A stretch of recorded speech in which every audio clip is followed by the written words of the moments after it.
हरे Krishna. पादास्त्रयो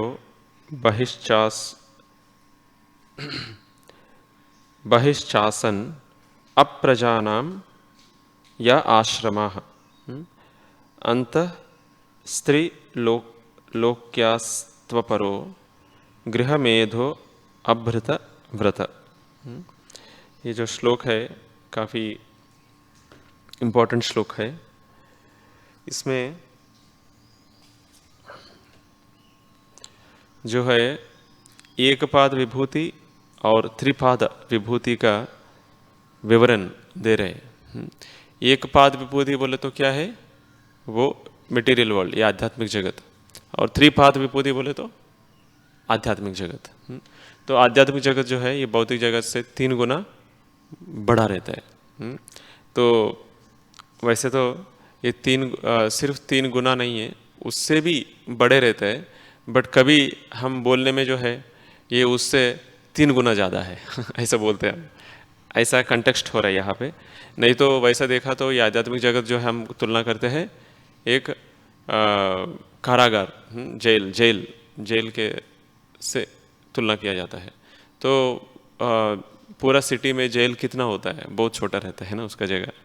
but आध्यात्मिक जगत जो है कंपेयर ही नहीं कर सकते हैं, है ना, वो भौतिक जगत से। तो इसलिए त्रिपाद विभूति बोला जाता है इसको। तो वो जो लोक है उसको उसका जो उसको जो विवरण करना काफ़ी मुश्किल चीज़ है, बिकॉज क्या है, वो अनंत है। ये भौतिक जगत ही अनंत है हमारे लिए, तो आध्यात्मिक जगत के बारे में क्या कहना।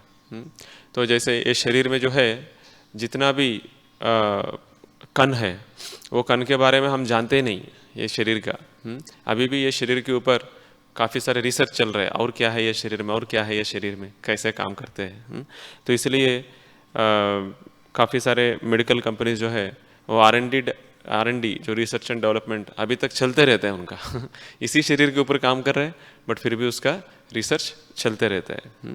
तो ये शरीर के बारे में हम जान नहीं सकते ठीक से, बट और ये दुनिया के बारे में क्या जान सकते हैं, और आध्यात्मिक जगत के बारे में और क्या कहना।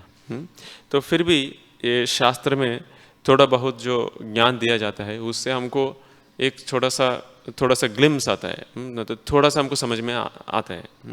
तो ये जो पर्टिकुलर सेक्शन जो है 18वां से 22वां श्लोक तक जो सेक्शन अभी चल रहा है, मैं आज 20वां श्लोक पढ़ा। तो इसमें जो है ये एकपाद विभूति और त्रिपाद विभूति का क्वालिटी, उनका लक्षण बता रहे हैं। तो जैसे यहाँ पे जो है ये एकपाद विभूति में जो है यह क्या रहता है, जन्म मृत्यु जरा व्याधि रहता है, और त्रिपाद विभूति में वो नहीं रहता है। और यहाँ पे जो निवासी लोग जो है वो कौन है, ये जो आज श्लोक में बताया गया है, इसमें जो है गृहमेधि और अभृतव्रता, अभृतव्रता ये है, ये लोक में रहता है। तो वो लोक में कौन रहता है, वहाँ पे जो है निवासी जो है, इसमें वो गृहमेधि वाले नहीं रहता है, वहाँ पे जो है भगवान का भक्त रहता है। और भगवान का इच्छा जो है वो हमेशा किस तरफ रहता है रहने के लिए, वो त्रिपाद विभूति में रहने के लिए भगवान की इच्छा रहता है। ये एकपाद विभूति में आने के लिए भगवान की इच्छा नहीं रहता है। जैसे हम कभी सुनते हैं कि ब्रह्मा जी आके उनको रिक्वेस्ट करते हैं, आप यहाँ पे आके थोड़ा सा ये हम परेशान में हैं, देवी देवता जाके रिक्वेस्ट करते हैं, आप आके कृपया इसको सुधारिए, ऐसे करके बताते हैं, तब जो है वो आते हैं। नहीं तो उनका इच्छा नहीं रहते यहाँ पे आने के लिए भगवान का। और स्वभाव क्या रहता है, यहाँ पे जो आत्मा जो है, यहाँ पे जो जीवात्मा है, उसका स्वभाव क्या रहता है, हमेशा ये भौतिक जगत का पूरा स्वामी बनने की इच्छा रहता है। यहाँ पे हर आदमी, हर व्यक्ति, हर आत्मा, हर जीवात्मा, वहाँ पे जो जीवात्मा है उनका क्या है, हमेशा भगवान का सेवा कैसा करे वो इच्छा प्रकट होता है। इसलिए प्रभुपाद जी बताते हैं हमारा जो मंदिर है, ये मंदिर है वैकुंठ के बराबर है। क्यों, मंदिर तो सिटी में है, भौतिक जगत में है, बट फिर भी ये वैकुंठ का क्यों बराबर है, क्योंकि यहाँ पे हर एक व्यक्ति का जो उनका मनोभाव क्या रहता है, सेवा करने का। उसके लिए सेवा करने का अगर हमको मनोभाव भी नहीं रहता है, वो मनोभाव प्रकट करने के लिए हम अलग अलग उत्सव मनाते हैं और अलग अलग जो है लेक्चर्स देते हैं, ये सारे क्यों? क्योंकि हमको वो मनोभाव हो जाए, यहाँ पे आके हम अपना खुशी के लिए नहीं आया, भगवान को सेवा करने के लिए आया। तो क्योंकि वहाँ पे सब लोग उसी चेतना में रहता है, इसलिए हमारा मंदिर जो है वो वैकुंठ ही है, प्रभुपाद जी बताते हैं। तो क्योंकि प्रभुपाद जी एक अलग जगह पे बताते हैं ये मंदिर कैसे है, स्पिरिचुअल एम्बेसी। स्पिरिचुअल एम्बेसी बोले तो जैसे अमेरिका जाना है वीज़ा लेने के लिए यूएस एम्बेसी जाना पड़ता है।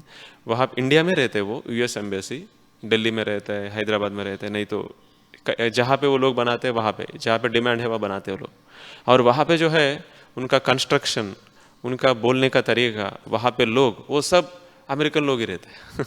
मतलब अमेरिका में गया नहीं है बट उसका एक्सपीरियंस यहीं पे आ गया इंडिया में, है ना।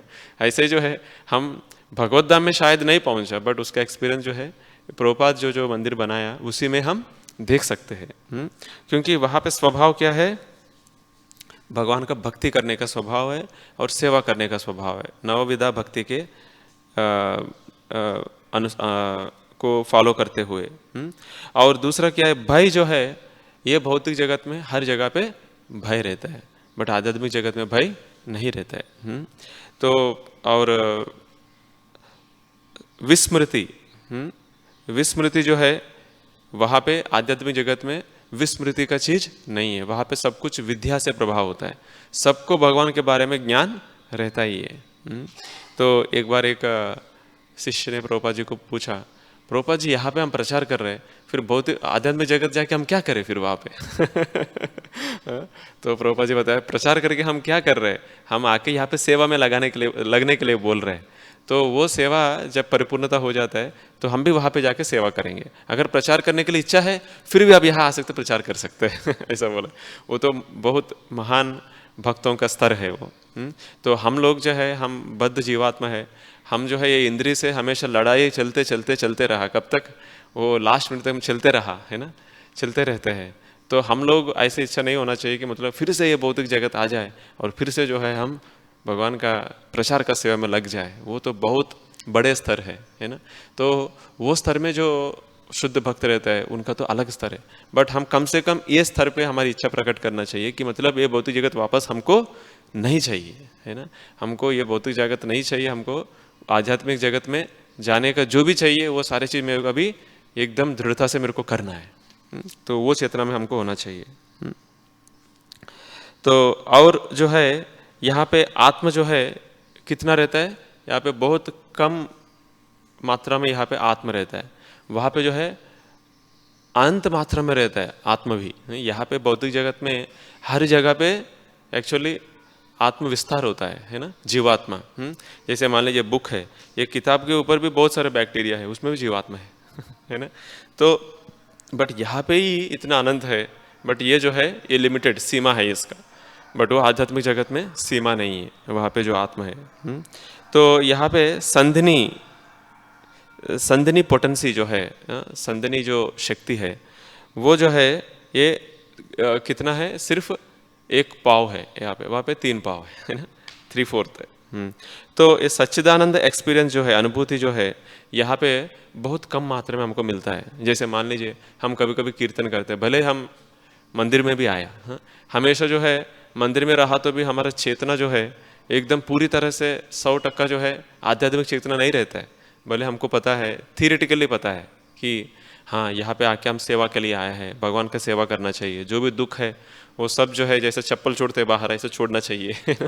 तो यहाँ पे अंदर आके जो है हम सेवा भाव से रहना है, बट फिर भी जो है हमको हमेशा के लिए ये सच्चिदानंद अनुभूति जो है वो हमेशा मिलता नहीं, हमको आत्मस्थल पे अनुभूति नहीं मिलता है।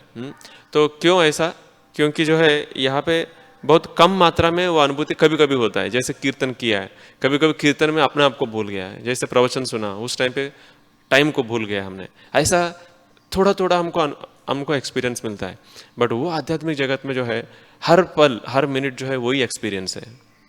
जैसे यहाँ पे ये भौतिक जगत जो है हमेशा अंधकार में रहता है, इसलिए हमको सूर्य चंद्र नहीं तो ये लाइट इलेक्ट्रिसिटी जो है ये सूर्य चंद्र से तो आया है, हमेशा कुछ प्रकट करना पड़ता है, तभी जो है हम अज्ञान तिमिरंधस्य जो है हम फिर से हम सब कुछ देख पाता है, ज्ञान प्राप्त होता है।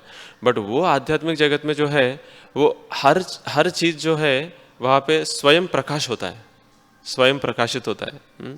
जैसे हम रिसेंटली एक जगह पे गए थे, तो वो जगह बहुत कॉस्टली जगह है। तो वहाँ पे वो जो गार्डन भी जो है काफ़ी सब सोफिस्टिकेटेड गार्डन है। तो वो गार्डन में हम जैसे प्रवेश करते लाइट चालू होता है गार्डन में, है ना। और थोड़ा आगे बढ़ते वहाँ लाइट चालू होता है, और पीछे देखते वहाँ लाइट बंद हो जाता है जहाँ हम जाते हैं वहाँ प्रकट प्रकट होता है ना। तो मतलब एक भौतिक जगत में ही हम ऐसा बना सकते हैं, बट आध्यात्मिक जगत क्या होगा, है ना। आध्यात्मिक जगत जो है हर जगह पे ऐसे होता है ना। जब वहाँ पे हर चीज़ जो है ऐसा खुद का एक प्रकाश होता है। जैसे हम मंदिर डिजाइन भी करते हैं, ऐसा चाहते हैं कि मतलब ऐसा प्रकाशित दिखे, है ना, लाइट ना दिखे बट लाइटिंग आए ऐसा है ना। जैसे मान लीजिए वहाँ पे ये फोटो है, ये फोटो में लाइट हमको दिखता नहीं है कहाँ से लाइट आ रहा है, बट लाइट जो है प्रकाश होता है ना। ऐसे आध्यात्मिक जगत पूरा ऐसे रहता है। पूरा ऐसे रहता है। हर एक व्यक्ति जो है उनके बॉडी से एक प्रकाश होता है। एक प्रकाश होता है।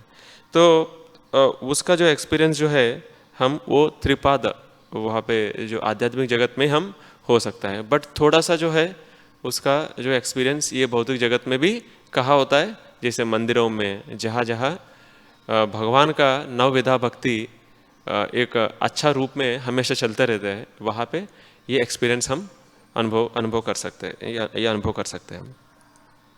तो वो तो ये आज का श्लोक में जो है खास करके किसके बारे में काफ़ी सारे चीज़ प्रभुपाद जी इस पर्टिकुलर तात्पर्य में बताया गया है, उसके ऊपर हम डिस्कस करेंगे। जैसे इस श्लोक में ब्रह्मचर्य के बारे में बताया गया है। ये श्लोक में ब्रह्मचर्य में कहा लिखा है कि अप्रजानाम या आश्रम, अप्रजानाम, अप्रजानाम कहाँ रहते हैं, पादस्त्रयों में रहता है। पादस्त्रय बोले त्रिपाद विभूति जहाँ है वहाँ पे अप्रजानम रहते हैं। अप्रजानम बोले तो ये हम प्रजा है, वो अप्रजा है ना, अप्रजा। अप्रजा बोले तो of those who are not meant for rebirth, मतलब जो फिर से जन्म नहीं लेते हैं उसको बोलते हैं अप्रजा बोलते हैं। प्रजा बोले तो फिर से जन्म लेने वाले, है ना, अप्रजा। तो वो अप्रज कहाँ रहता है, वो त्रिपाद विभूत में रहता है। और यहाँ पे कौन रहता है, अंतस्त्रिलोक्यस्त्व अपरो। तो ये यहाँ पे क्या रहता है, त्रिपाद नहीं है, ये त्रिलोक है ना, ये त्रिलोक है। ये त्रिलोक में कौन रहता है, गृह मेधो अभ्रत व्रता, ये दोनों रहते हैं यहाँ पे। गृह मेधी रहता है और अभ्रत व्रता, जो व्रत पालन नहीं कर सकते वो रहता है। कौन सा व्रत, ब्रह्मचर्य व्रत। जो ब्रह्मचर्य व्रत पालन नहीं कर पाता है यहाँ पे, वहाँ पे जो व्यक्ति नहीं पालन नहीं कर पाता यहाँ पे, वही लोग बार बार यहाँ पे आते रहते हैं। फिर ये ब्रह्मचर्य व्रत किसके लिए है, ये ब्रह्मचर्य व्रत जो है हर एक आश्रम के लिए, हर एक आश्रम के लिए। जैसे ब्रह्मचर्य पहले जो ट्रेनिंग होता है उसमें ब्रह्मचारी व्रत बोलता है। तो ब्रह्मचर्य में जो है एक गुरु के पास रहता है। सबसे पहले ट्रेनिंग क्या होता है, ये शारीरिक चेतना से बाहर कैसे सोचे, उनको सोच विचार जो है शारीरिक चेतना से बाहर आने के लिए गुरु जो है हमेशा ट्रेनिंग देता है। जैसे मान लीजिए एक ब्रह्मचारी आश्रम में रहता है, तो गुरु जब तक बताते नहीं है अभी आके प्रसाद पाओ, तब तक जो है उनको रुकना चाहिए, है ना। और गुरु अगर कभी भूल जाता है तो जो है उस दिन फास्टिंग करना चाहिए, मतलब अपना शरीर को जो है तपस्या में लगाने का। वो ट्रेनिंग जो है बचपन में ही गुरु का आश्रम में मिलता है एक बच्चे को। और दूसरा क्या है, जो भी वो जाके कार्य करेंगे उसका जो फल जो है वो गुरु के लिए मिलता है। जैसे बाहर जाके वो भिक्षा मांगते हैं, वो भिक्षा मांग के जितना भी जो भी चीज़ मिलता है वो सब कुछ आके गुरु को देना होता है, सब कुछ। और गुरु जो है उसमें जो देना था वो गुरु डिसाइड करेंगे, नहीं तो सबके लिए वापरेंगे। मतलब जो भी कार्य भी कर रहे हैं, जो भी आश्रम के अंदर इवन छोटा सबसे बेसिक चीज़ जो खाना, वो भी जो है गुरु के ऊपर ही निर्भर है। तो तब जो है उनको समझ में आएगा कि मतलब लाइफ जो है वो गुरु का सेवा के लिए हमको रहना है। तो ब्रह्मचर्य मीन्स ब्राह्मण के ऊपर उनका हमेशा चिंतन रहता है। ब्राह्मण के ऊपर, उनका चिंतन शरीर के ऊपर नहीं। इसीलिए वहाँ पर ट्रेनिंग दिया जाता है शरीर का शारीरिक चेतना से बाहर कैसे आ जाए। जैसे गुरुकुल में गए थे, वहाँ पे सुबह 2 बजे उठाते हैं स्टूडेंट्स को, 2 बजे उठा के जो है नहलाते हैं, है ना। तो ठंडा पानी से, गर्म पानी से नहीं ठंडा पानी से तब जो है ये शारीरिक चेतना से बाहर आता है ना व्यक्ति। हम ये शरीर नहीं, हम आत्मा है। क्योंकि ठंडा पानी गिरता है कैसे लगता है हमको, है ना, हमको बहुत, है ना, एक इलेक्ट्रिक शॉक जैसे लग जाता है ना 2 बजे सुबह सुबह है ना। तब वो सोचना चाहिए कि मतलब हम शरीर नहीं, हम आत्मा है। तब से चालू होता है उनका ट्रेनिंग, है ना। और बाहर जाके कार्य करेगा, वो जो है ये जो भी भिक्षा मांग रहे हैं मेरे लिए नहीं है, ये गुरु के लिए है ना। और जो भी वहाँ पे कार्य करता है, खाना खाने के लिए बैठा है, ये मेरे लिए नहीं, ये गुरु के लिए है। अगर गुरु भूल जाते हैं तो मेरी तपस्या करना चाहिए। तो ऐसा जो ट्रेनिंग है, बेसिक ट्रेनिंग है, वहाँ पे ब्राह्मण चरती, क्योंकि क्या है, आप शारीरिक क्षेत्र में मत रहिए, आप यहाँ पे आए किसके लिए, आप ब्राह्मण के ऊपर चिंतन करने के लिए। और वहाँ पे जो है सारे इंद्रिय का निग्रह कैसे करना है उसका ट्रेनिंग होता है। और खाने में भी जो है जो चीज़ देते हैं उसमें ऐसे चीज़ देते हैं कि मतलब अपना इंद्रिय जो है ज़्यादा उसको उत्तेजित ना हो, इंद्रिय जो है पूरा कंट्रोल में हो जाए। प्रभुपाद जी एक लेक्चर दे रहे, वो 5वां स्कंद का 5वां अध्याय और पहला और दूसरा श्लोक, नायम देह देहो बाजाम डोलो के कष्टान कामान अर्हते विड बुजाम ये तपो दिव्यम पुत्र का ये न सत्वम शुद्धियत तस्मात् ब्रह्म सौख्यम तो अनंतम। तो उसमें जो है प्रभुपाद जी बताते हैं उस श्लोक में कि वो तो फॉरेन कंट्री में है, वहाँ पे बताते हैं कि वहाँ पे क्या सिखाया जाता है, कैसे इंद्रियों को भोग करने सबसे पहले वो सिखाया जाता है ना। जैसे मान लीजिए खाने का मामला में अगर हम देखते हैं तो पहले जो है एपेटाइजर देते हैं, एपेटाइजर क्यों, ज़्यादा भूख लगे, है ना। और उसके बाद ज़्यादा खाना खाने के लिए बोलते हैं, और खाना पचाने के लिए फिर से जो है फिर से कुछ पदार्थ लेते हैं वो खाना पचाने के लिए, और उससे जितना भी एनर्जी आता है वो एनर्जी इस्तेमाल करने के लिए जो है वो पर स्त्री से भोग करने के लिए बहुत प्रचार करते हैं। तो सब अगर देखते हैं पूरा इंद्रिय भोग ही भोग है हर जगह पे। तो उससे वो कहाँ पे जाएगा, फिर से वो त्रिपाद विभूति का बहुत दूर है उनके लिए, है ना त्रिपाद विभूति का। क्योंकि खाने में ही इतना, और रहने का ये सब कुछ के बारे में क्या बोलना है और आगे जाके। तो इसलिए प्रभुपाद जी यहाँ पे इंग्लिश में लिखते हैं तात्पर्य में, the climax of the system of वर्णाश्रम धर्म और सनातन धर्म is clearly expressed here in this particular verse of Srimad Bhagavatam. तो वर्णाश्रम धर्म का क्लाइमैक्स जो है उसके बारे में ये श्लोक में बताया गया है, ऐसा प्रभुपाद जी लिखते हैं यहाँ पे। तो वो क्लाइमैक्स क्या है, कैसे एक व्यक्ति को ट्रेनिंग देना है ये भोग से बाहर आने के लिए।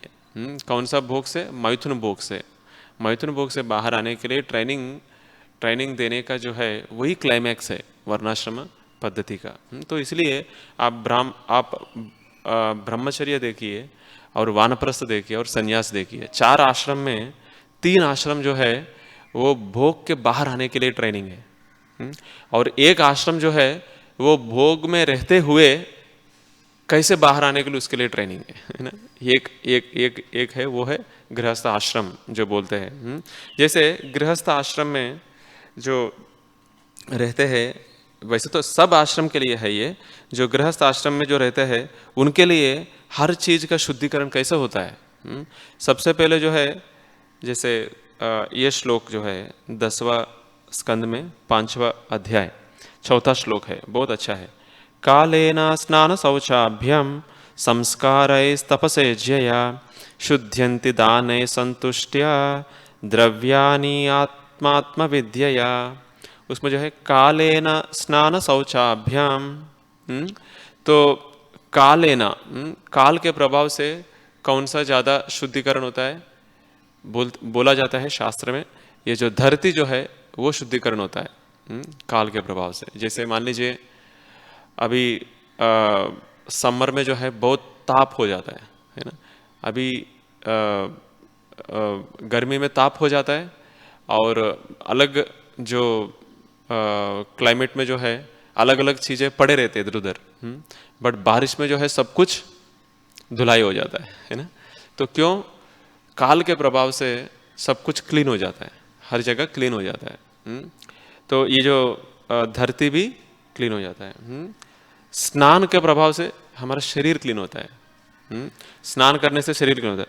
और संस्कारास करने से क्या होता है, अपना पूरा जो जन्म क्लीन हो जाता है ना।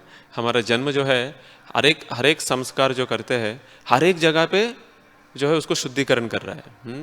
जैसे जन्म होते जो है एक संस्कार होता है, और जन्म होने से पहले भी संस्कार होते हैं, जैसे गर्भाधान बोलते हैं। तो जन्म होने से पहले ही एक संस्कार, और उसके बाद जब घर में रहे तो उसमें कुछ संस्कार है, और पैदा होने के बाद संस्कार, और उसके बाद उनको कुछ शादी करना है वो भी संस्कार। अगर वो मर जाता है उसके बाद भी अंत्य संस्कार है ना। सारे संस्कार है। वो संस्कार से क्या है, एक जन्म पूरा शुद्धिकरण होता है।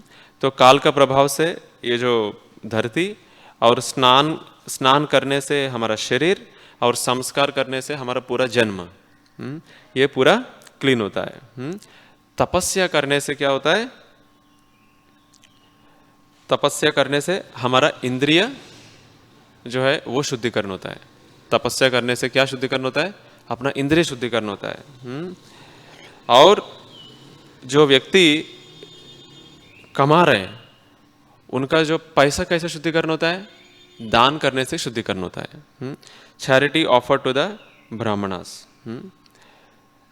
दान करने से और पूजा करने से, भगवान को और भक्तों का पूजा करने से और दान करने से एक व्यक्ति जितना भी कमाता है उसका पूरा शुद्धिकरण होता है। जैसे इसीलिए बोलता है गृहस्थ को कि अगर कोई अतिथि आता है उनको भगवान जैसे सत्कार करना चाहिए उनको।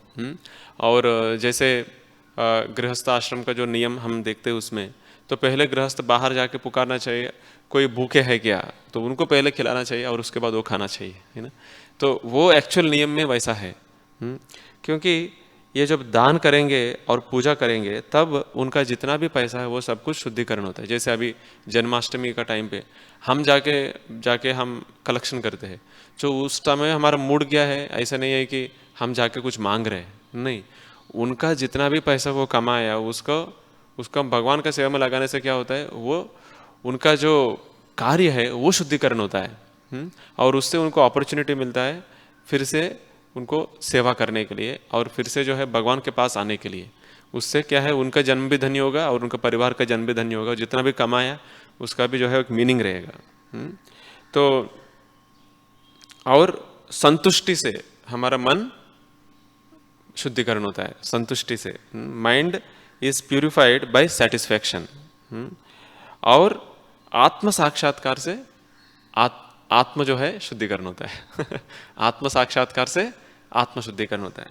जैसे देखिए एक श्लोक में कितना सारा चीज बता दिया सुखदेव गोस्वामी ने परीक्षित महाराज को, है ना। क्या क्या बताया देखिए।